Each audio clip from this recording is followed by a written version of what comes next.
The morning sun cast long shadows across the jagged peaks of Kunar Province as Captain Sarah Chun performed her pre-flight inspection of the AH-64 Apache helicopter.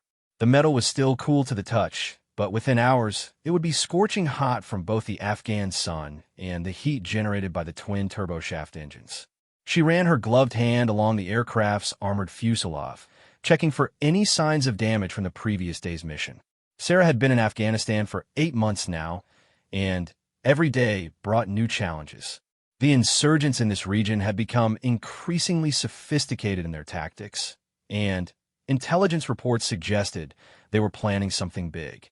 She couldn't shake the feeling that today would be different, though she couldn't put her finger on exactly why. Her co-pilot and gunner, Warrant Officer Marcus Rodriguez, emerged from the operations tent carrying their mission briefing materials. Marcus had been flying combat missions for 12 years, and Sarah trusted his instincts completely. They had developed an almost telepathic understanding during their time together, communicating as much through subtle gestures and glances as through the intercom system. "What's the word from intelligence?" Sarah asked as Marcus approached the aircraft. Marcus shook his head grimly. "Chatter's been increasing over the past 72 hours. They're definitely planning something in Grid Square 77 Alpha. Ground forces reported unusual movement patterns yesterday evening, and the drone footage shows fresh fighting positions being constructed." Sarah nodded as she continued her inspection. The Apache was a formidable machine, bristling with weapons systems that could engage targets from several miles away. The M230 chain gun mounted beneath the aircraft's nose could fire 625 rounds per minute, while the Hellfire missiles on the stub wings could destroy armored vehicles with pinpoint accuracy. But all of that firepower meant nothing if they flew into a well-planned ambush. "Any word on what kind of weapons they might be using?" Sarah asked. "Intelligence thinks they've got at least 2 RPG teams, possibly more. There are also reports of a new heavy machine gun position that wasn't there last week. The ground commander is concerned they might be trying to draw us into a kill zone." Sarah finished her external inspection and climbed into the front seat of the Apache. The cockpit was cramped but familiar, every switch and display positioned exactly where muscle memory expected it to be. She began running through the startup checklist, her fingers dancing across controls with practiced precision. The Apache systems came online one by one, filling the cockpit with the soft glow of digital displays. The targeting system initialized, presenting her with a detailed map of the surrounding area overlaid with potential threats and friendly force positions. Sarah studied the tactical display carefully, noting the positions where ground units had reported suspicious activity. Marcus settled into the rear seat behind her, his own set of controls and displays giving him command over the aircraft's weapon systems. He was one of the best gunners in the unit, capable of engaging multiple targets with devastating efficiency while Sarah focused on flying the aircraft. "Tower, this is Ghost 77 requesting clearance for immediate departure," Sarah transmitted over the radio. "Ghost 77, you are cleared for immediate departure. Be advised, ground units in Sector 77 Alpha are reporting increased enemy activity. Recommend high-altitude approach until threat assessment is complete." Sarah acknowledged the transmission and pulled up on the collective, feeling the Apache lift smoothly into the morning air. The helicopter climbed rapidly, its twin engines providing more than enough power to carry them and their full load of ammunition. Within minutes, they were cruising at 8,000 feet, well above the range of small arms fire, but still low enough to provide effective close air support if needed. The landscape below them was a stark mixture of beauty and danger. Ancient mountains rose like monuments to geological time, their peaks still dusted with snow despite the season. Deep valleys carved by countless centuries of erosion provided perfect hiding places for insurgent forces. Villages that had existed for hundreds of years were scattered throughout the region, their mud brick buildings indistinguishable from the surrounding terrain when viewed from above. Sarah had learned to read this landscape like a book during her months in country. She could spot the subtle signs that indicated enemy activity: fresh tire tracks on roads that should be abandoned, unusual patterns of civilian movement, the absence of normal daily activities in areas that should be bustling with life. Contact 2 o'clock low. Marcus called out, his voice calm but alert. Looks like a convoy of vehicles moving toward the target area. Sarah banked the Apache slightly to get a better view. Through her helmet-mounted display, she could see 3 pickup trucks moving along a dirt road toward the area where ground forces had reported enemy activity. The vehicles were moving in formation, maintaining consistent spacing that suggested military training rather than civilian travel. Can you get positive identification on the vehicles? Sarah asked. Marcus adjusted the targeting pod, zooming in on the convoy. The high-resolution camera revealed details that would have been impossible to see with the naked eye. Negative on weapons visible, but the movement pattern is definitely tactical. They're maintaining proper spacing for an armed convoy. Sarah made note of the vehicle's position and heading, adding the information to the growing picture of enemy activity in the area. Intelligence had been tracking increased insurgent movement for days, but this was the first concrete evidence that something significant was being planned. The radio crackled with updates from ground units spread throughout the region. American and Afghan forces had been conducting joint patrols for weeks, trying to disrupt insurgent supply lines and gather intelligence on planned attacks. The information they provided helped build a detailed picture of enemy capabilities and intentions. Ghost 77, this is Groundhog 6, came a transmission from one of the patrol leaders. We've got eyes on approximately 15 military-age males moving through the tree line at grid 77 Alpha 42. They appear to be carrying heavy weapons. Sarah immediately adjusted course toward the reported position. The Apache's navigation system updated automatically, showing the optimal route while avoiding known threats. She could feel the familiar surge of adrenaline that came with potential combat, her senses sharpening as training and experience took over. Groundhog 6, this is Ghost 77. We're en route to your position. Can you provide more specific information on the weapons you observed? Ghost 77, we observed what appeared to be RPG launchers and at least one heavy machine gun. The group split up after crossing the tree line, with some individuals moving toward previously identified fighting positions. Marcus was already adjusting the aircraft's weapons systems, preparing for potential engagement. The Hellfire missiles were armed and ready, their targeting systems linked to the Apache's sophisticated fire control computer. The chain gun was loaded with high-explosive ammunition capable of penetrating light armor and concrete barriers. Sarah brought the Apache into a holding pattern above the target area, maintaining enough altitude to stay out of range of small arms fire while keeping potential targets under observation. The landscape below appeared peaceful, with no obvious signs of enemy activity. But she knew that insurgent fighters were masters of camouflage and concealment, capable of remaining hidden until the moment they chose to reveal themselves. I'm not seeing any movement down there, Marcus reported after several minutes of observation. They've either gone to ground or moved to covered positions. Sarah continued flying the search pattern, her eyes constantly scanning for any sign of hostile activity.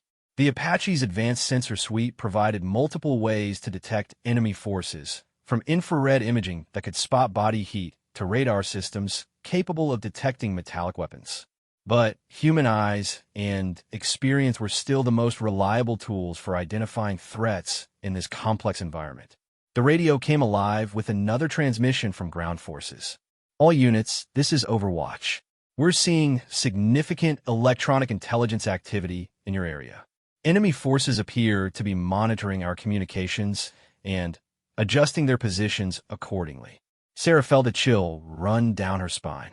If insurgent forces were intercepting their radio communications, they would know exactly where the Apache was and what its capabilities were.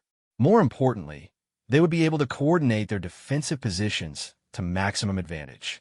Marcus, we need to assume they're listening to everything we're saying, she transmitted over the intercom. From this point forward, we use tactical brevity codes only. Marcus acknowledged with a simple click of his transmit button, understanding immediately that their situation had become significantly more dangerous. If the enemy could monitor their communications, they could potentially predict the Apache's movements and set up ambushes accordingly. Sarah changed course slightly, varying her flight pattern to make it more difficult for ground-based observers to predict her next move. The Apache's maneuverability was one of its greatest assets, capable of rapid changes in direction and altitude that could confuse enemy gunners and spoil their aim. Go 77, this is Overwatch, came another radio transmission. Intelligence indicates possible surface-to-air missile threat in your area. Recommend you maintain maximum altitude and be prepared for evasive maneuvers. The mention of surface-to-air missiles sent another surge of adrenaline through Sarah's system. While the Apache was designed to survive hits from small arms fire and even some larger weapons, a direct hit from a modern missile could be catastrophic. She immediately began climbing to a higher altitude while activating the aircraft's defensive systems. The Apache's countermeasure suite included both chaff and flare dispensers designed to confuse incoming missiles, as well as electronic jamming equipment that could interfere with guidance systems. But the best defense against missiles was simply not being where the enemy expected you to be when they pulled the trigger. As they climbed higher, Sarah caught sight of something that made her blood run cold. Sunlight was reflecting off something metallic in a cluster of rocks about 2 miles ahead of their position. She immediately banked hard to the right, putting the Apache into a steep diving turn that would take them away from the potential threat. Possible missile sight, 10 o'clock high, she transmitted to Marcus over the intercom. Marcus immediately began scanning the area with his targeting systems, searching for confirmation of the threat. The Apache's sensors could detect the heat signature of missile launch systems, but only if they were actively powered up and preparing to fire.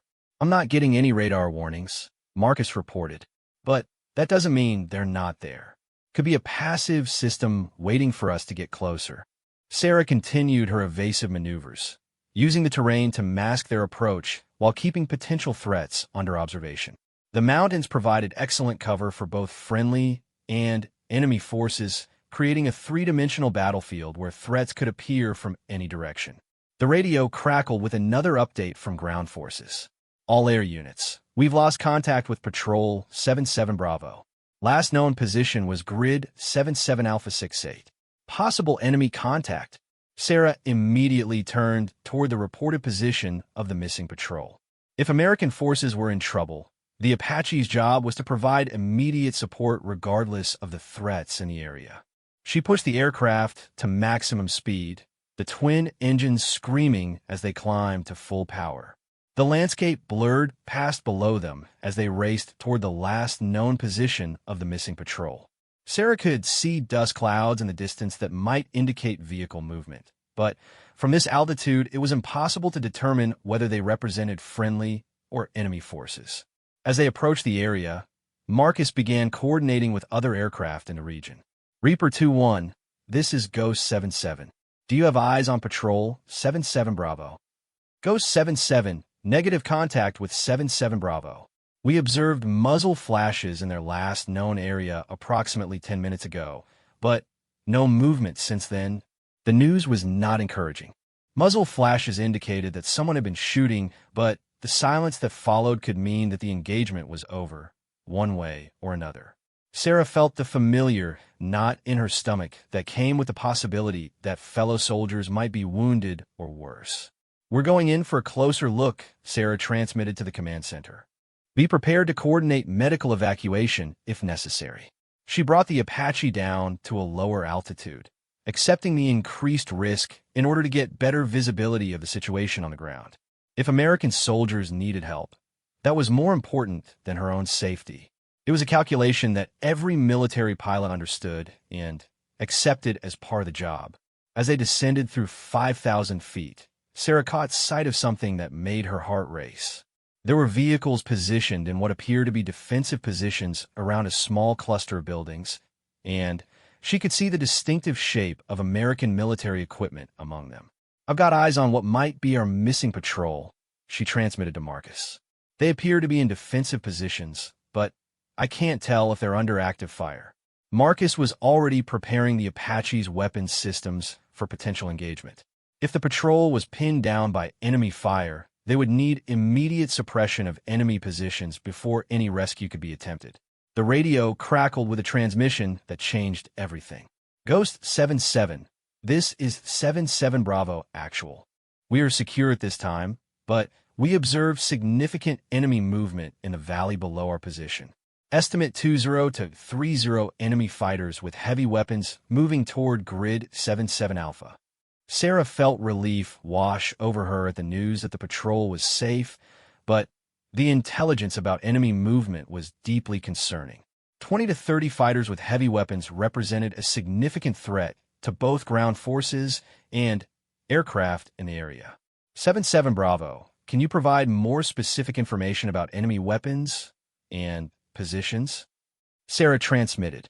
Go 77, we observed multiple RPG teams and what appear to be at least one heavy machine gun. Enemy forces split into multiple groups after leaving the valley floor. We lost visual contact when they moved into covered positions. Sarah processed this information quickly. Multiple RPG teams meant that the Apache would face threats from several directions simultaneously if they enter the target area. Heavy machine guns could potentially damage the aircraft even at longer ranges. Most concerning was the fact that the enemy forces had split up and moved to concealed positions, a classic indication that they were preparing an ambush. Marcus, what do you think? Sarah asked over the intercom. This is starting to look like a coordinated trap. Marcus was studying the tactical display, noting the positions where enemy forces had been observed, and try to predict where they might have gone. I agree. The timing is too convenient, and the tactics are too sophisticated for a random encounter. Someone's been planning this. Sarah found herself at a crossroads that defined the reality of combat aviation. Intelligence indicated that enemy forces were preparing what appeared to be a well-coordinated ambush specifically designed to target aircraft like hers. The smart tactical decision would be to maintain altitude and call in other assets to deal with the threat. But American ground forces in the area might need immediate support, and every minute of delay could cost lives. She keyed her radio to contact the command center. Overwatch. This is Ghost 77 requesting immediate intelligence update on enemy capabilities in Grid 77 Alpha. We need to know what we're dealing with before proceeding. Ghost 77, stand by for intelligence update.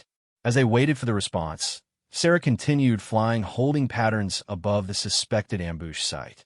The Apache's fuel state was good, but every minute spent waiting was a minute that enemy forces could use to improve their positions or move to new locations. Combat aviation was always a balance between gathering enough information to make smart decisions and acting quickly enough to maintain the initiative. The landscape below continued to appear peaceful, but Sarah had learned not to trust appearances in this environment. Some of the most dangerous moments of her deployment had come when everything seemed quiet and under control. Enemy fighters in this region had perfected the art of remaining invisible until the moment they chose to strike. Go 77, this is Overwatch with intelligence update, came the long-awaited transmission. Electronic intelligence indicates coordinated enemy communications in your area. Assessment is high probability of organized ambush targeting aviation assets. Recommend extreme caution. The confirmation of what she had already suspected sent a chill down Sarah's spine. Someone down there was specifically waiting for her Apache to come within range of their weapons. They had studied her tactics, mapped her likely approach routes, and positioned themselves for maximum effectiveness. It was every combat pilot's nightmare, flying into a trap where the enemy held all the advantages. But even as she processed the danger of the situation, Sarah's mind was working on solutions. Every tactical problem had an answer if you could find the right approach. The key was not giving the enemy what they expected while still accomplishing the mission objectives. Sometimes that meant being unconventional, even if it increased certain types of risk while reducing others. She made her decision and keyed the radio. Overwatch, Go 77 is proceeding with modified tactical approach. We're going to give them something they're not expecting. 3 miles below the circling Apache helicopter, Mahmoud adjusted his position behind the heavy machine gun for the 100th time that morning. The Russian-made DSHK had been carried piece by piece through mountain paths that would challenge a goat, but it was worth the effort. This weapon could reach out and touch aircraft at distances that would keep them safe from return fire, at least in theory. He had been fighting Americans for 6 years now, ever since they had first arrived in his valley. In that time, he had learned their patterns, their strengths, and, most importantly, their weaknesses. American pilots were skilled and brave, but they were also predictable. They followed procedures and protocols that made them vulnerable to someone who understood how they thought. The radio at his side crackled with updates from other positions scattered throughout the valley. Khalid was in position with his RPG team on the eastern ridge. Ahmad had his men concealed among the rocks to the south.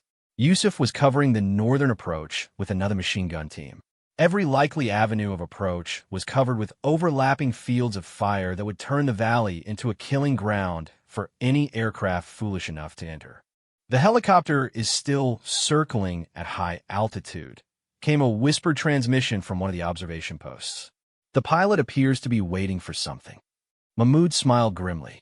He knew what the pilot was waiting for: intelligence updates and permission to proceed with whatever mission had brought the aircraft to this area.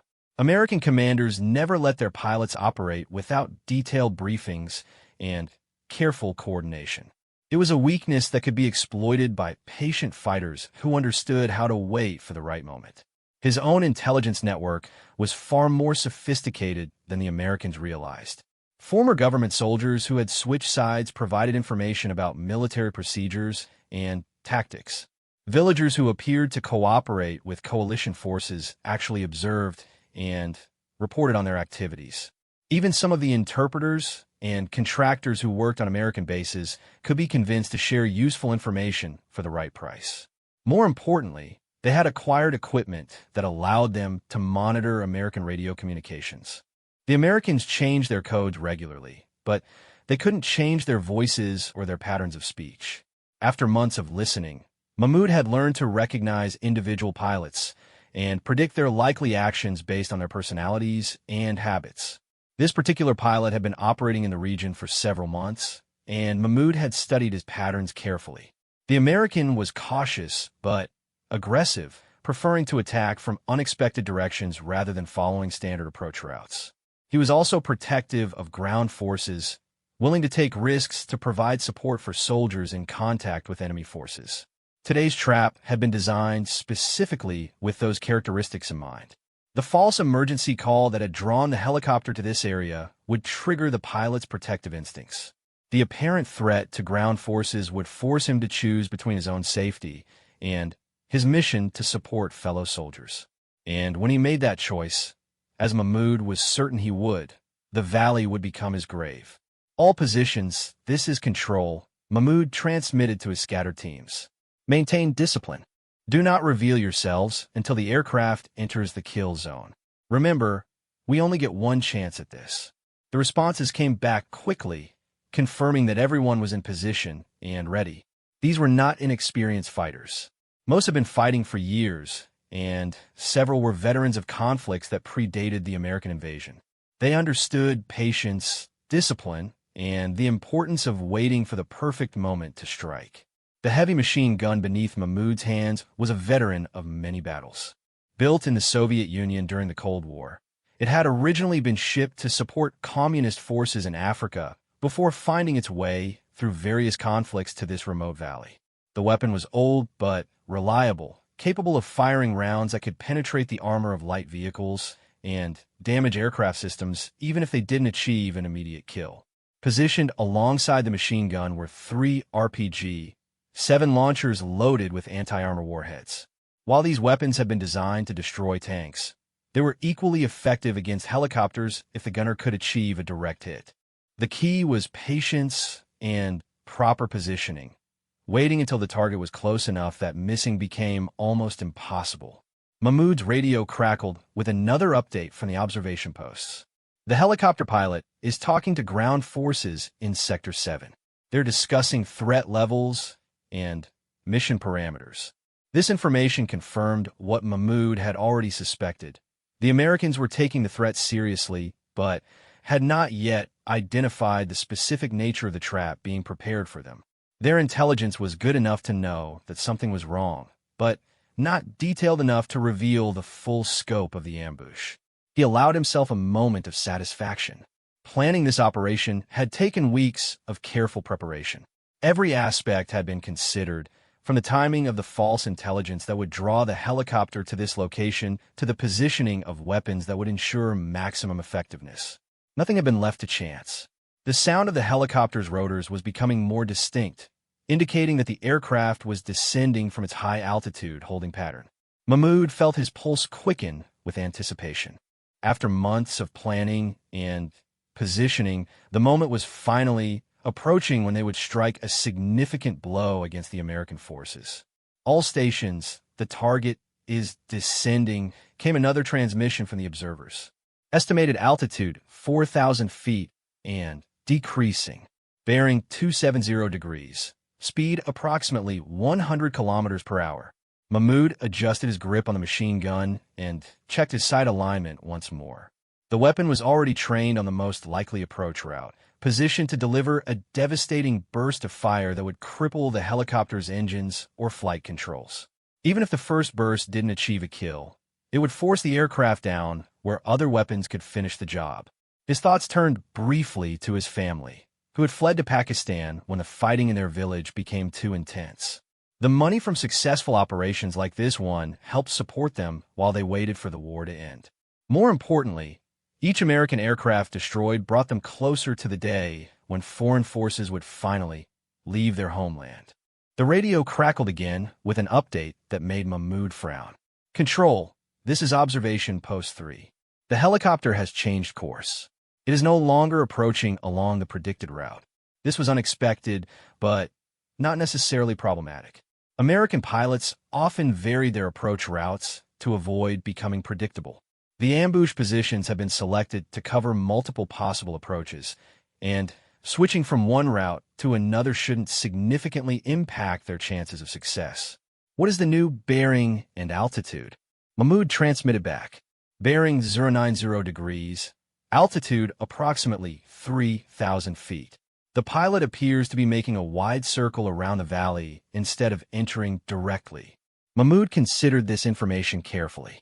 A wide circling pattern might indicate that the pilot suspected an ambush and was trying to identify threat positions before committing to any particular approach route.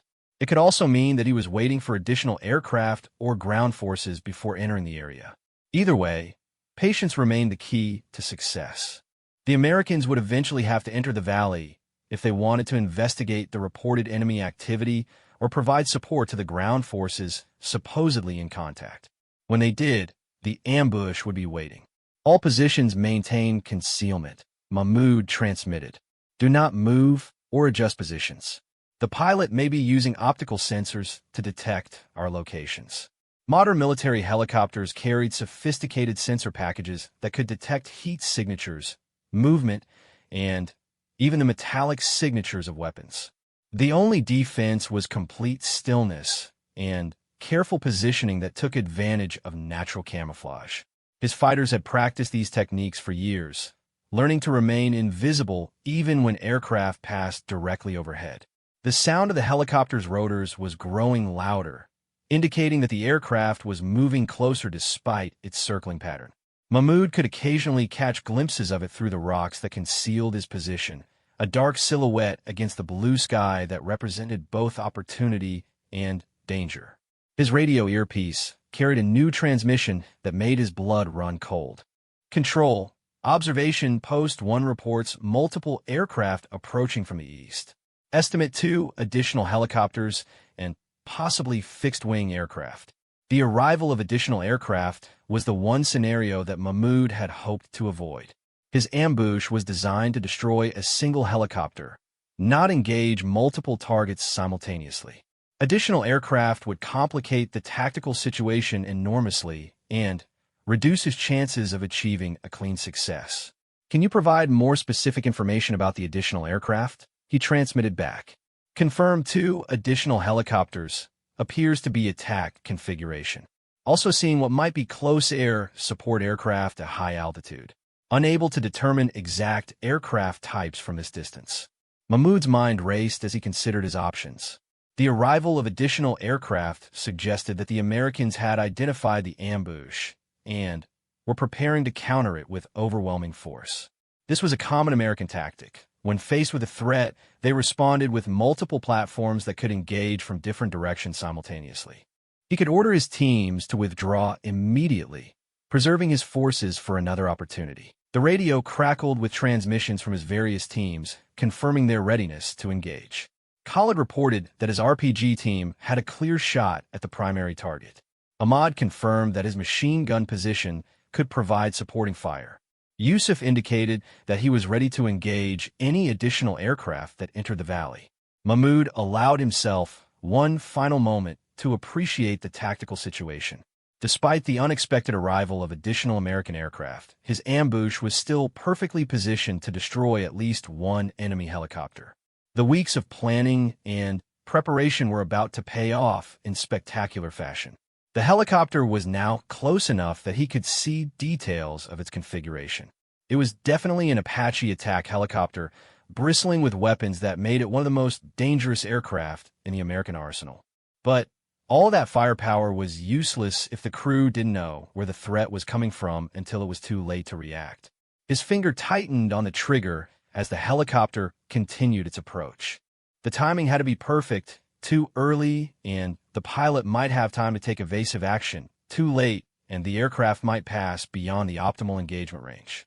Mahmoud had practiced this moment in his mind hundreds of times, and now it was finally becoming reality. The radio in his ear carried what sounded like routine communications between American aircraft, but there was something about the transmissions that bothered him. The voices seemed more relaxed than he would expect from pilots entering a potential combat zone. There was even what sounded like laughter in some of the transmissions. That was when Mahmoud heard something that changed everything. One of the voices on the American radio frequency was unmistakably female, speaking with the casual confidence of an experienced pilot. She was laughing about something, apparently sharing a joke with another crew member as they approached what she had to know was a dangerous situation. The realization hit him like a physical blow. The Americans had sent a woman to fight against his carefully prepared ambush.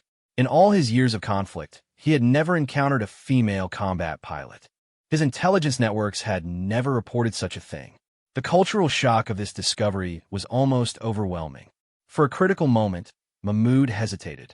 His finger remained on the trigger, but the certainty that had driven him to this point wavered. Fighting against male American soldiers was one thing. They were warriors engaged in honorable combat. But the presence of a woman in the cockpit of that attack helicopter challenged assumptions that went to the core of his understanding of warfare.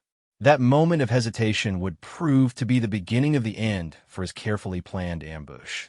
In warfare, timing was everything, and even a few seconds of uncertainty could shift the balance from success to catastrophe. The helicopter continued its approach, but Mahmoud's finger remained frozen on the trigger as his mind struggled to process this unexpected development.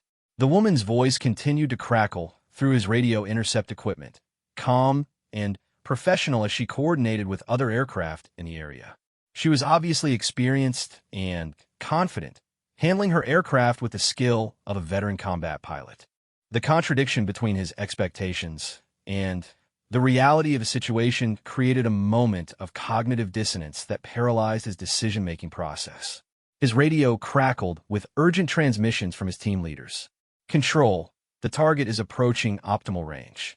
Request permission to engage. Mahmoud knew that he was running out of time to act. The helicopter would soon pass the point of optimal engagement range, and the window for achieving maximum effectiveness would close.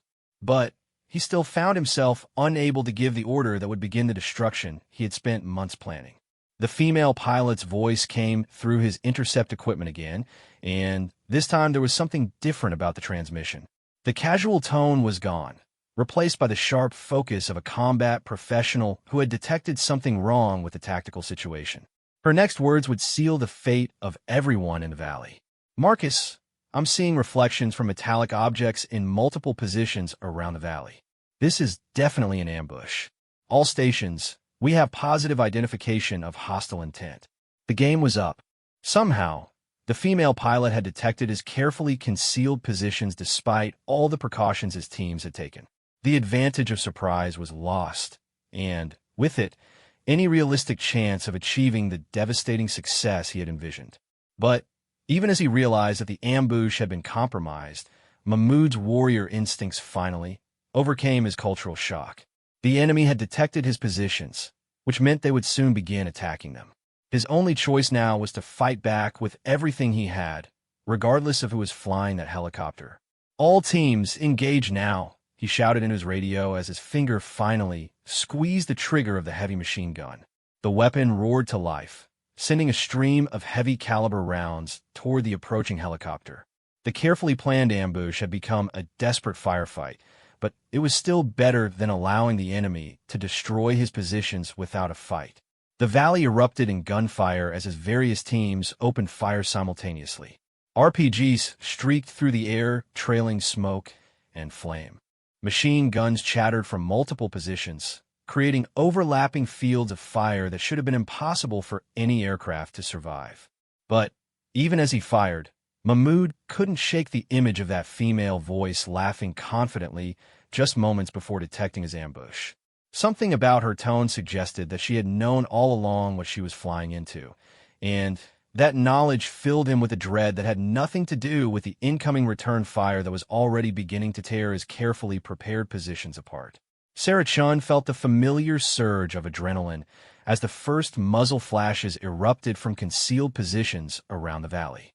Her hands moved with practiced precision across the Apache's controls, immediately pulling the aircraft into a steep climb while simultaneously activating the countermeasure systems.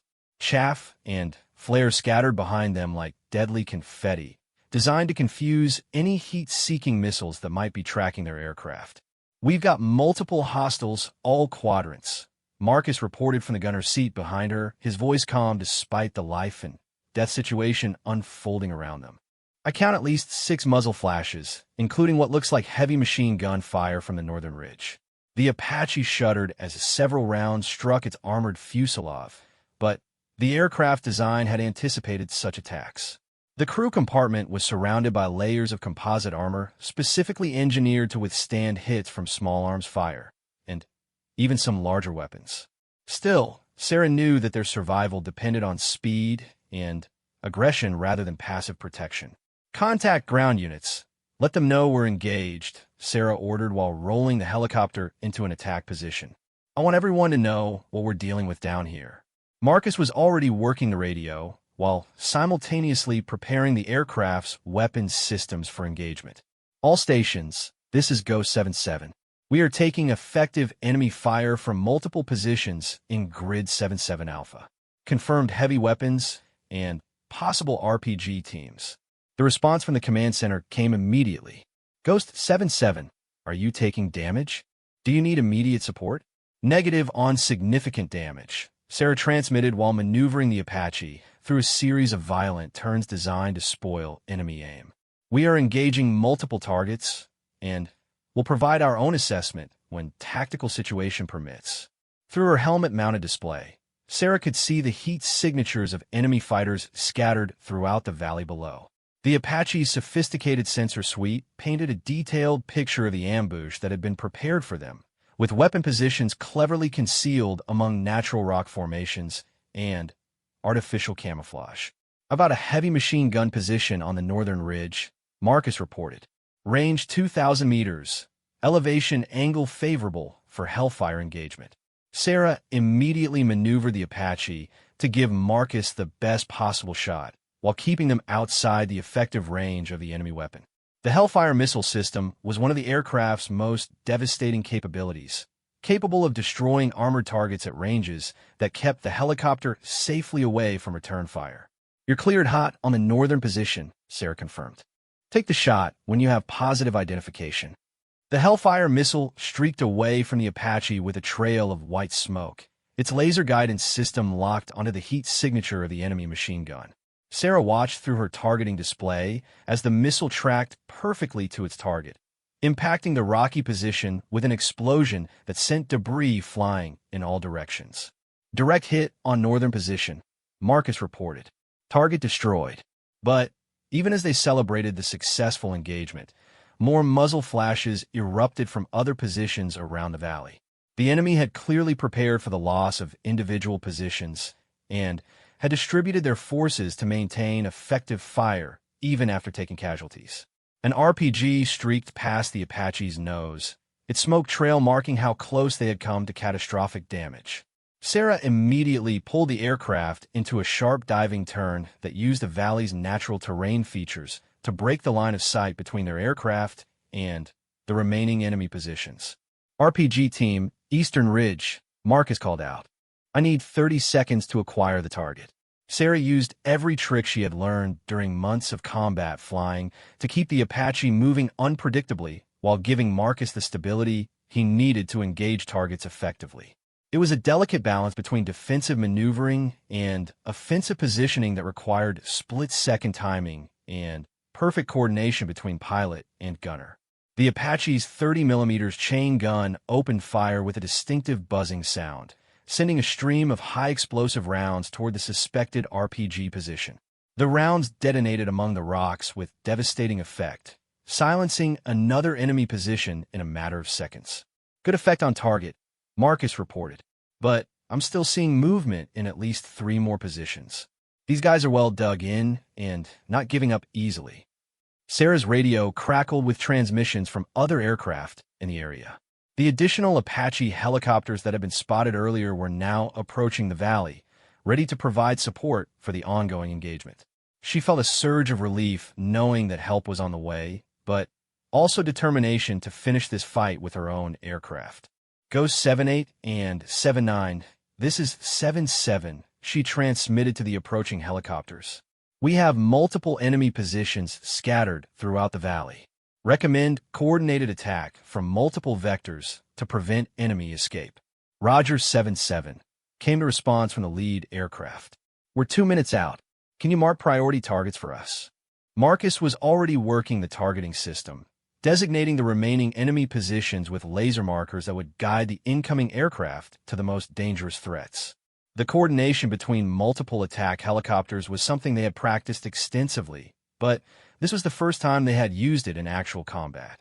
Be advised, enemy forces are using sophisticated camouflage and have prepared positions specifically for anti-aircraft ambush, Sarah transmitted. These are not random fighters. This was a planned operation designed to target aviation assets. The realization that they had flown into a carefully prepared trap sent chills down Sarah's spine. The enemy had studied American tactics closely enough to predict exactly how aircraft would respond to reports of insurgent activity. If she had followed standard procedures and made a direct approach to the valley, her Apache would have been destroyed in the opening moments of the engagement. Another RPG streaked past their position, close enough that Sarah could see the individual fins on the rocket-propelled grenade. She immediately pulled the Apache into a climb that took them temporarily out of the engagement range of ground-based weapons, buying precious seconds to reassess the tactical situation. Marcus, I count at least 4 more active positions. How are we doing on ammunition? We've expended 2 Hellfire missiles and approximately 200 rounds of 30mm ammunition, Marcus reported. Still have plenty of capability for continued engagement. Sarah made her decision quickly. Rather than waiting for the other aircraft to arrive, she would press the attack immediately while the enemy was still reeling from the loss of their initial positions. Aggressive action now might prevent them from reorganizing their defenses or escaping to fight another day. We're going back in, she announced to Marcus. I want to finish this before they have a chance to regroup.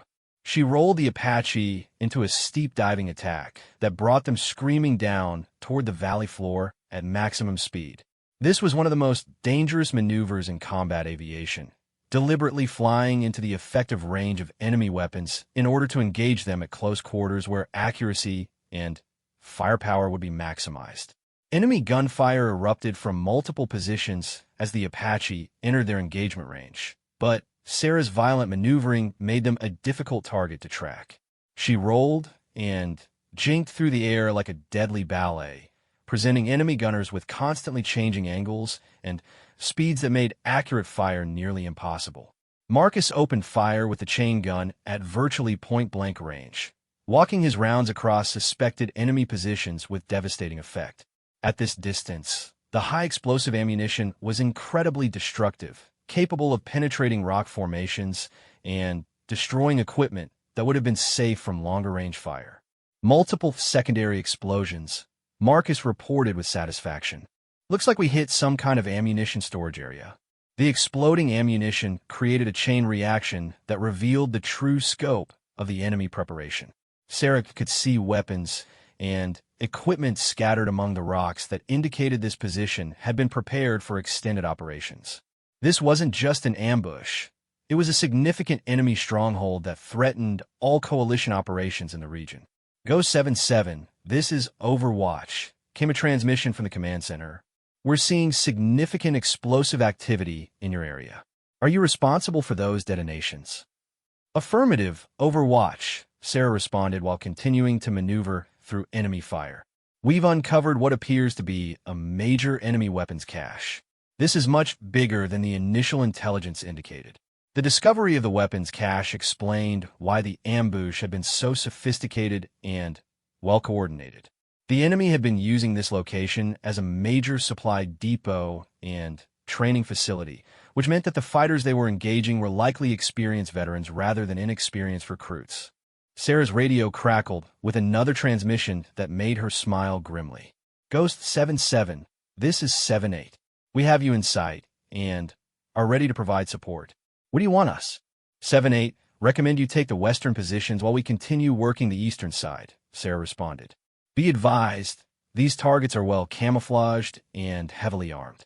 Do not underestimate their capabilities. The arrival of additional aircraft transformed the tactical situation completely. Instead of a single Apache fighting against multiple enemy positions, they now had 3 attack helicopters that could coordinate their fire to suppress enemy weapons while systematically destroying each position.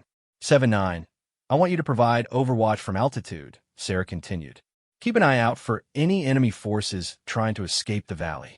We don't want any of these guys getting away to set up another ambush somewhere else. The coordinated attack that followed was a masterpiece of modern military aviation.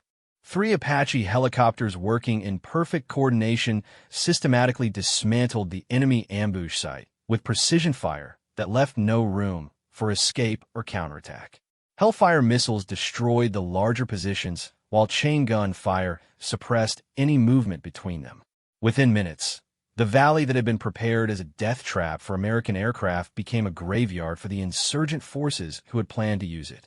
The sophisticated weapons cache that had taken months to accumulate was reduced to scattered debris and smoking craters. All enemy positions appear to be neutralized, Marcus reported as the firing gradually died away. I'm not seeing any more muzzle flashes or movement indicators. Sarah brought the Apache into a wide orbit around the valley, using the aircraft's sensors to conduct a detailed assessment of the destruction they had caused. The scope of the enemy preparation was now fully visible, with fighting positions, weapons storage areas, and communication equipment scattered across an area that covered several square kilometers. Go 7-7, this is Ground Unit Bravo 6, came a transmission from American forces in the area. We observe your engagement and are moving to investigate the site. Preliminary assessment is that you've destroyed a major enemy logistics hub. The confirmation from ground forces that they had accomplished something significant made Sarah feel a surge of professional satisfaction. Combat aviation was often a matter of responding to immediate threats without knowing the larger strategic impact of individual actions. To learn that they had disrupted a major enemy operation made the risks they had taken seem worthwhile. Bravo 6, be advised that the site contains significant ammunition stocks, Sarah transmitted. There may be unexploded ordnance in the area. Recommend you approach with appropriate caution. As ground forces moved in to secure the area and assess what intelligence could be gathered from the destroyed positions, Sarah finally allowed herself to process what had just happened. They had flown into a carefully prepared trap designed specifically to destroy aircraft like theirs, but superior tactics and aggressive action had turned the tables completely. The female voice that had initially shocked the enemy commander into hesitation had become the last thing many of his fighters would ever hear. Sarah's laughter on the radio, which had seemed so casual and confident, had actually been her way of processing the stress and danger of flying into what she knew was almost certainly an ambush. "Marcus, what do you think about their reaction when they realized who was flying this bird?" Sarah asked over the intercom. Marcus chuckled grimly. "I think they got a lesson in never underestimating your opponent based on assumptions. That moment of hesitation when they heard your voice probably saved our lives." Sarah nodded as she guided the Apache away from the destroyed valley. The enemy's moment of cultural shock and tactical hesitation had indeed been the key to their survival and success. In that brief instant when the ambush commander had paused to process the unexpected sound of a woman's voice, the initiative had shifted completely. The mission was complete, but Sarah knew that the real impact would only become clear when intelligence analysts had time to assess everything they had discovered and destroyed. For now, it was enough to know that they had turned what should have been their destruction into one of the most successful counter-ambush operations of the entire conflict. As they climbed away from the valley floor, Sarah caught sight of smoke columns rising from the destroyed positions. The carefully prepared trap had become a monument to the dangers of underestimating your enemy based on preconceptions and assumptions.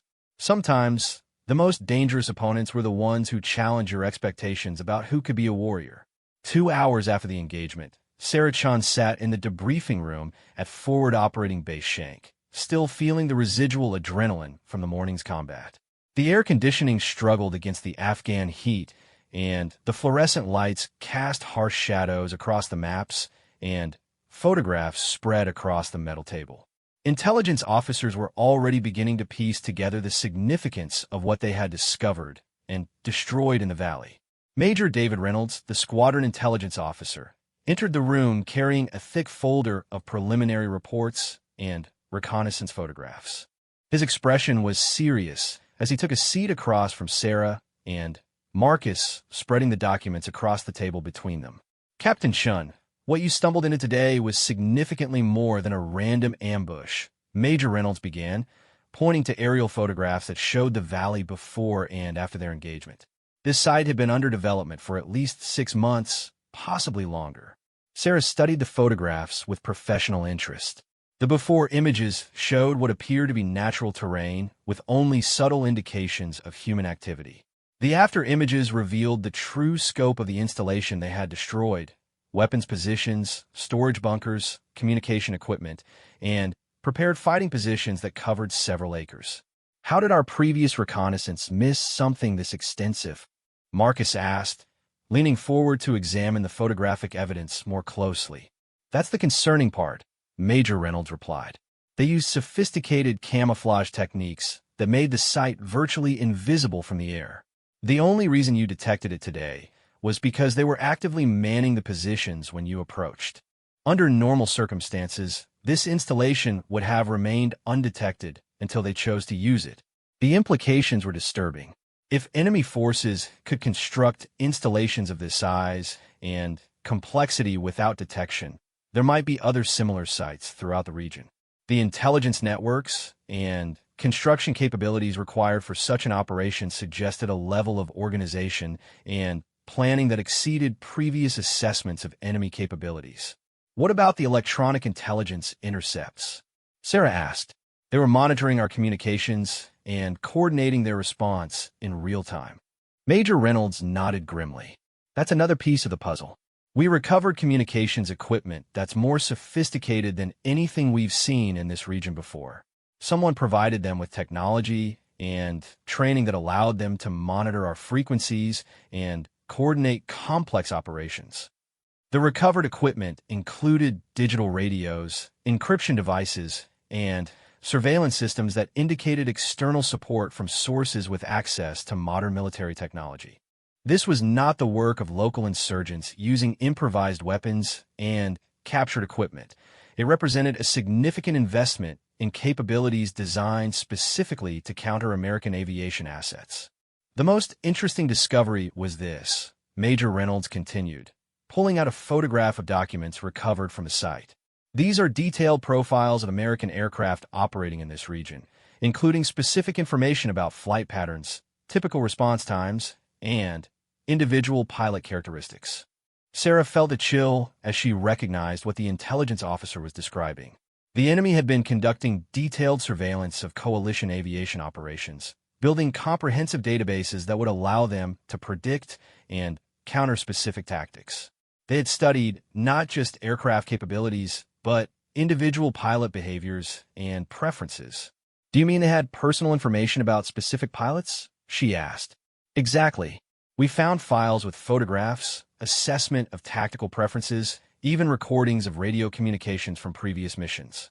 They were building psychological profiles to predict how individual crews would respond to different tactical situations." The revelation that she had been under personal surveillance for months was deeply unsettling. Sarah tried to remember specific missions where she might have established patterns that could be exploited by enemy intelligence analysts. The fact that they had recorded her voice and studied her tactical preferences meant that today's ambush had been designed with her specific characteristics in mind. Marcus was studying the documents with a mixture of fascination and concern. This level of preparation suggests they were planning something much bigger than a single ambush. "You don't invest this kind of resources for one helicopter." "That's our assessment as well," Major Reynolds confirmed. Intelligence analysts believe this site was the command center for a coordinated campaign against coalition aviation assets. The goal was probably to down multiple aircraft over a short period, creating a psychological impact that would restrict our operations throughout the region. The strategic implications were enormous.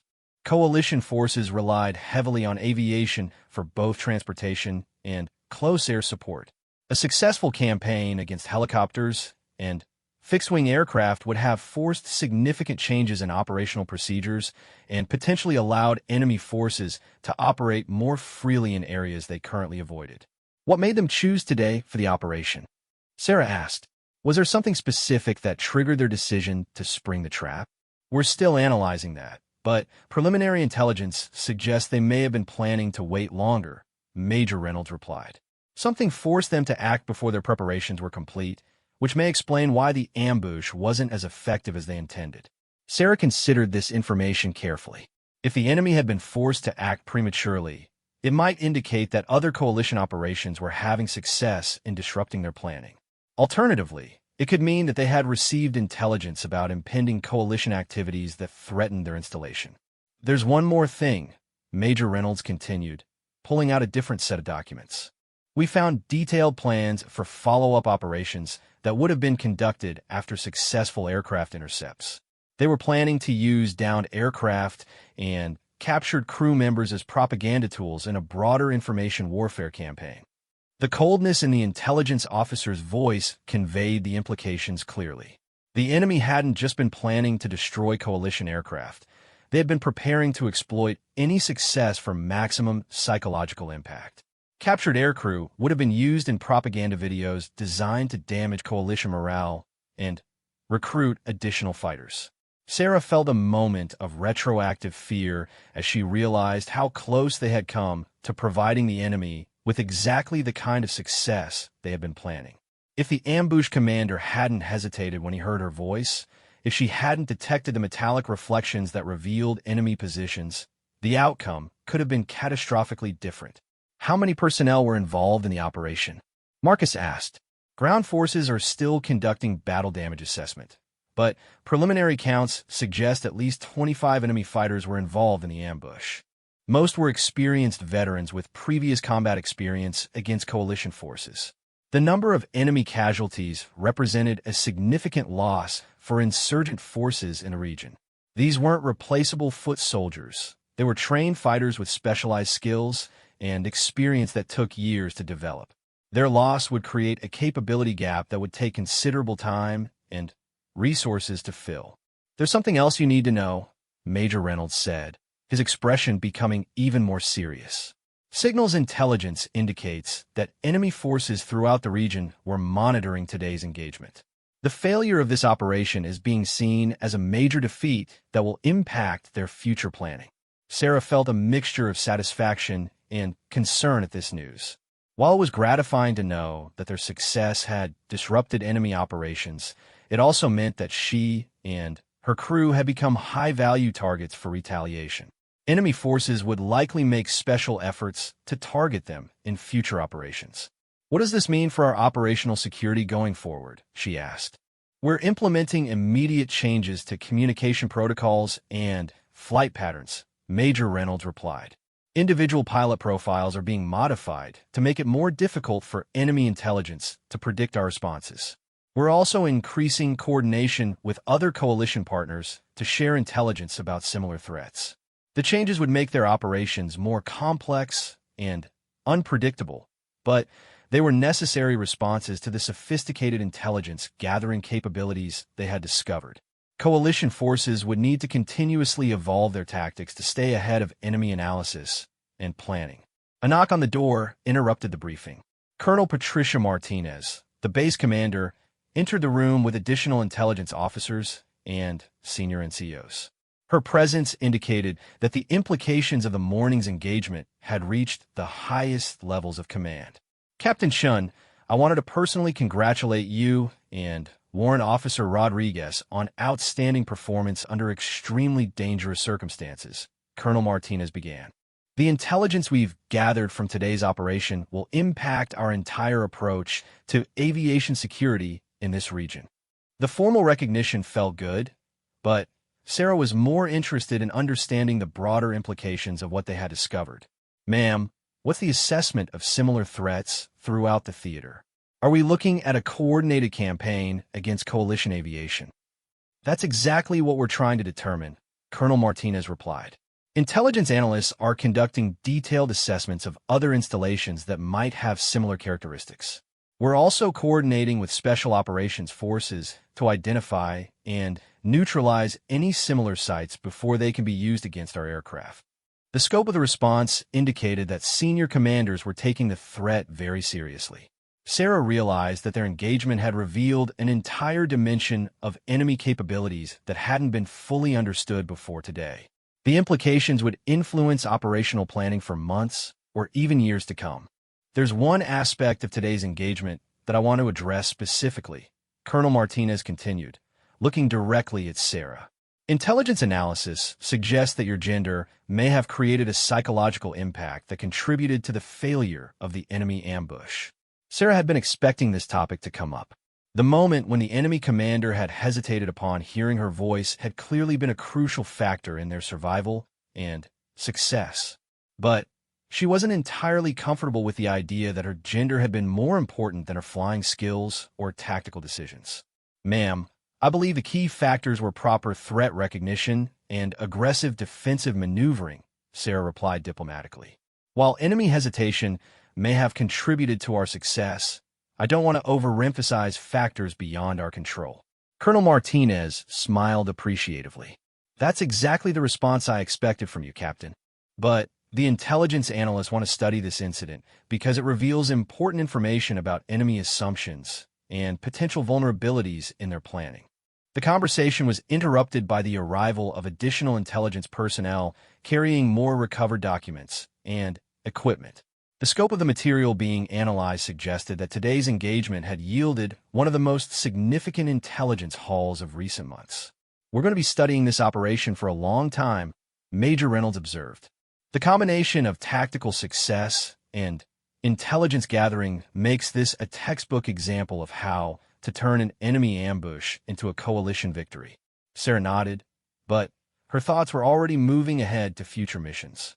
Every engagement provided lessons that could be applied to subsequent operations, but they also revealed new enemy capabilities that required constant adaptation.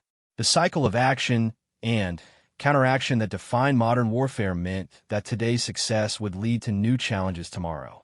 What's our mission schedule looking like? Marcus asked, clearly thinking along similar lines. We're implementing a 48-hour operational pause to allow intelligence analysts time to process today's discoveries, Colonel Martinez replied. After that, you'll be back to normal operations, but with modified procedures based on what we've learned. The brief respite would be welcome, but Sarah knew that the psychological impact of today's engagement would take longer to process than the official operational pause.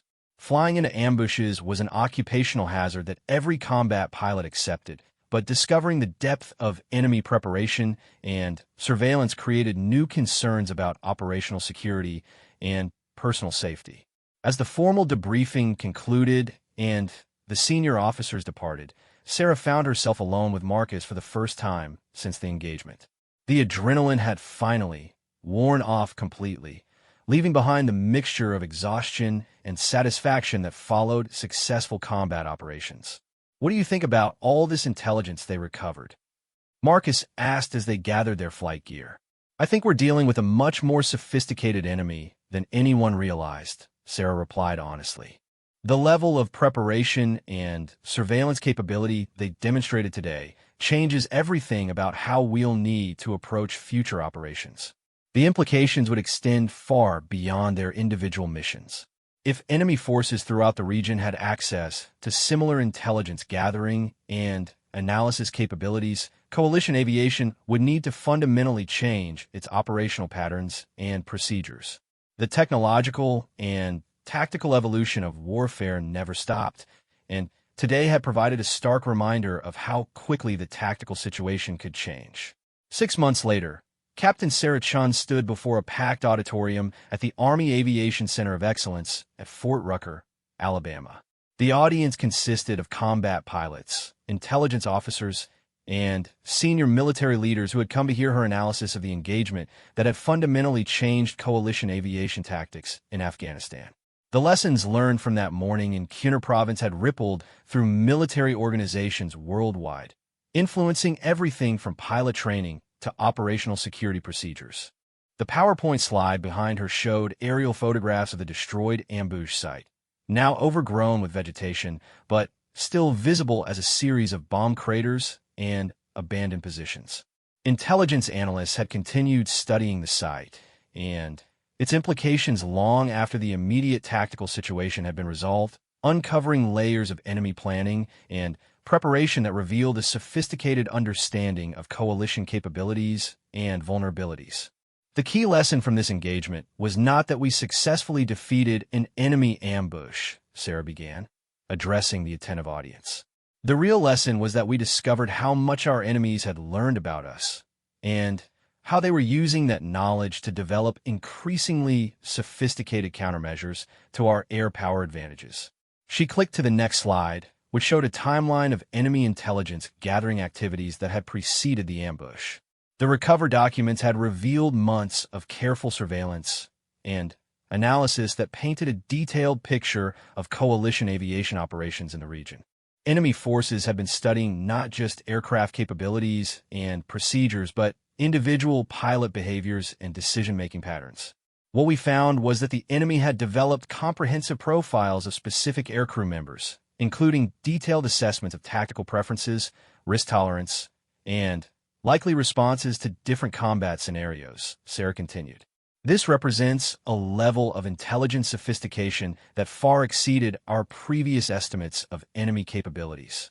The audience stirred at this revelation. Many of the pilots and attendants had served multiple combat deployments, and the idea that enemy forces might have been building personal dossiers on individual aircrew members was deeply unsettling. It suggested that the anonymity and security they had assumed during combat operations might have been largely illusory. A hand went up in the audience. "Captain Chun, how did this intelligence gathering impact the enemy's tactical planning for the ambush?" "Excellent question," Sarah replied. The recovered documents showed that the ambush had been designed specifically around predicted responses to a particular type of tactical situation. They had studied our standard operating procedures and identified what they believed were predictable patterns that could be exploited. She clicked to another slide showing a tactical diagram of the ambush site with overlaid analysis of sight lines, weapon placements, and predicted aircraft approach routes. The level of detail was impressive and disturbing, revealing that enemy forces had access to sophisticated tactical analysis capabilities that allowed them to plan complex operations with military precision. In particular, they had identified what they believed were gender-based assumptions about pilot behavior and decision-making under stress, Sarah continued. Their planning documents included specific references to male pilot aggression patterns and predictable response hierarchies that they intended to exploit during the engagement. The irony was not lost on anyone in the audience. The enemy's sophisticated analysis had included cultural and gender assumptions that ultimately contributed to their defeat. By assuming that coalition forces would conform to their expectations about gender roles in combat, they had created vulnerabilities in their own planning that could be exploited by forces that didn't conform to those assumptions. The moment when the ambush commander hesitated upon hearing my voice over their intercepted communications created a tactical opportunity that we were able to exploit, Sarah explained.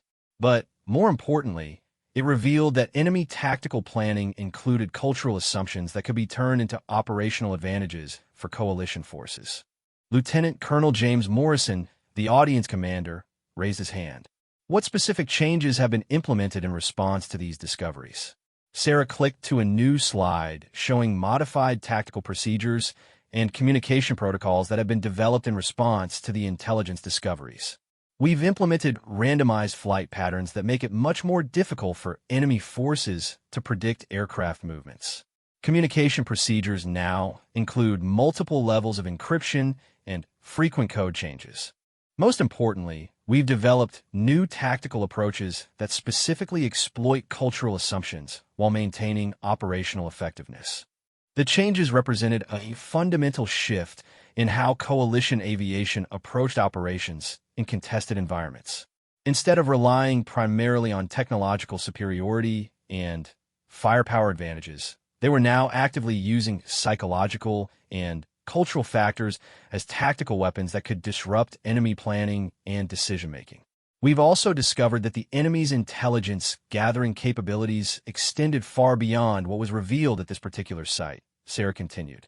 Subsequent operations have uncovered similar installations throughout the region, indicating a coordinated campaign to develop countermeasures against coalition air power. The scope of the enemy intelligence network had been one of the most disturbing discoveries of the extended investigation. What had initially appeared to be an isolated ambush site had actually been part of a comprehensive program designed to neutralize coalition aviation advantages through detailed study and exploitation of operational patterns. How many similar sites have been identified and neutralized? Asked a major from the intelligence community. As of last week, Special Operations Forces have identified and destroyed 17 installations with similar characteristics throughout Afghanistan and Iraq, Sarah replied. Intelligence analysis suggests there may be additional sites that haven't been discovered yet, which is why ongoing vigilance and tactical adaptation remain critical. The destruction of multiple enemy intelligence gathering sites had significantly degraded their ability to monitor and counter coalition aviation operations. But it had also revealed the scope of resources and planning that enemy forces have been dedicating to this particular type of warfare, suggesting that the threat would continue to evolve as both sides adapted their tactics and capabilities. Sarah clicked to a slide showing casualty statistics and operational effectiveness metrics from before and after the implementation of new procedures. The tactical changes we've implemented have resulted in a 67% reduction in successful enemy engagements against coalition aircraft. More importantly, we've seen a corresponding increase in the effectiveness of close air support and interdiction missions. The statistical improvement was impressive, but Sarah knew that the real measure of success would be sustained effectiveness over time. Enemy forces were constantly adapting their own tactics in response to coalition countermeasures, creating an ongoing cycle of innovation and counter-innovation that define modern warfare. The broader lesson from this engagement is that technological superiority alone is not sufficient to guarantee tactical success, Sarah continued. Enemy forces are constantly studying our capabilities and developing countermeasures that exploit both technical and human factors. Our response must be equally sophisticated and adaptive. She clicked to a final slide showing recommended changes to pilot training programs and operational procedures. The recommendations emphasized cultural awareness, tactical flexibility, and psychological preparedness for operating against enemies who had studied coalition forces in unprecedented detail. We're recommending significant changes to initial pilot training that include exposure to enemy intelligence gathering techniques and countermeasures, Sarah explained. Pilots need to understand that they're operating against enemies who know far more about their personal and professional characteristics than previous generations of combat aviators had to consider. The training changes would prepare future pilots for a combat environment where operational security extended far beyond traditional concepts of classified information and communication security. They would need to think about how their individual behavioral patterns could be studied and exploited by sophisticated enemy intelligence organizations. A question came from the back of the auditorium. Captain Shun, has this experience changed your approach to combat flying? Sarah considered the question carefully. Absolutely. I now assume that enemy forces have detailed information about my tactical preferences and past performance. Every mission requires fresh thinking about how to accomplish objectives without falling into patterns that could be predicted and exploited. It's made combat flying more challenging, but also more intellectually demanding in ways that I find professionally satisfying. The personal impact had been significant beyond just tactical considerations. Knowing that enemy forces had been studying her individual characteristics and building profiles for use in combat planning had forced her to examine her own assumptions about privacy and anonymity in warfare. Modern combat was increasingly personal in ways that previous generations of military personnel hadn't experienced. The most important takeaway is that gender diversity in combat roles provides tactical advantages that extend beyond simple questions of equal opportunity, Sarah concluded. Enemy forces often make cultural assumptions about military capabilities and decision-making patterns. When our force structure doesn't conform to those assumptions, we gain operational advantages that can be decisive in specific tactical situations. The point was subtle but important. Military effectiveness was enhanced not just by having the best technology and training, but by maintaining organizational characteristics that confounded enemy analysis and prediction. Diversity in all its forms created tactical unpredictability that could be exploited against enemies who relied on pattern recognition and cultural assumptions. As the formal presentation concluded and moved into a question and answer session, Sarah reflected on how much her understanding of combat aviation had evolved since that morning in Kuna Province. The engagement had lasted less than 30 minutes, but its implications were still reverberating through military organizations months later. The conversation continued for another hour, covering everything from specific tactical procedures to broader questions about the evolution of warfare in an information-rich environment. The audience was genuinely engaged with the implications of operating against enemies who possessed sophisticated intelligence, gathering capabilities, and detailed understanding of coalition procedures. After the formal session ended, Sarah found herself surrounded by pilots and intelligence officers who wanted to discuss specific aspects of the engagement and its implications for their own operations.